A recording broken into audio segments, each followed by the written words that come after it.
Syria का नरक लोक सबसे खौफनाक सेडनाया जेल से आजाद हुए। लेकिन बाहर क्यों नहीं निकल पा रहे कैदी? सीरिया में तख्ता पलट के साथ ही बशर अल असद के समर्थकों में देश छोड़ने की होड़ मची है, तो दूसरी तरफ दमिश्क में कब्जा जमाने के साथ ही विद्रोहियों ने सेडनाया जेल से हजारों कैदियों को रिहा कर दिया। विद्रोहियों ने बशर अल असद के कुख्यात सेडनाया जेल पर कब्जा कर लिया और वहां से हजारों कैदियों को रिहा कर दिया। लेकिन इसके बाद भी कुछ लोग बाहर नहीं निकल पा रहे हैं।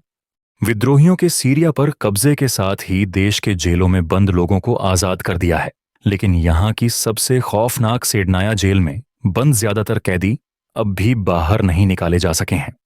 इसके पीछे मुख्य वजह इस जेल की इंफ्रास्ट्रक्चर है, और यह जेल जमीन के नीचे मौजूद है। जमीन के नीचे मौजूद सेडनाया जेल में कई ऐसे सेल हैं जहां पूरी तरह अंधेरा है, और इन सेलों में लोग कैद हैं।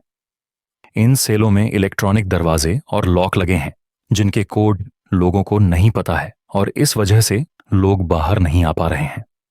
सेडनाया जेल लंबे समय से बशर अल असद शासन की क्रूरता और मानवाधिकार हनन का प्रतीक मानी जा रही थी।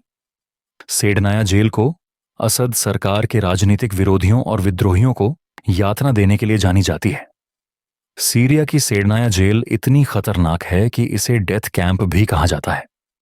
जमीन के नीचे मौजूद जेल में कैद लोगों को केवल सीसीटीवी कैमरों के जरिए ही देखा जा सकता है। इतना बताने के लिए यह काफी है कि यह जेल कितनी भयावह है। सीरिया में तख्ता पलट के बाद बशर अल असद का एक क्रूर चेहरा दुनिया के सामने आ रहा है। रिपोर्ट्स के मुताबिक असद की इस गुप्त जेल में करीब 1 लाख कैदी थे, जिनमें बच्चे भी शामिल थे, और इसे नरकलोक कहा जाता है। इन जेलों में भूमिगत मानव बूछड़खाना भी मिला है, जिसका इस्तेमाल कैदियों को मारने के लिए किया जाता था। बशर अल असद की सेडनाया जेल की दीवार तोड़कर कई कैदी निकाले गए हैं।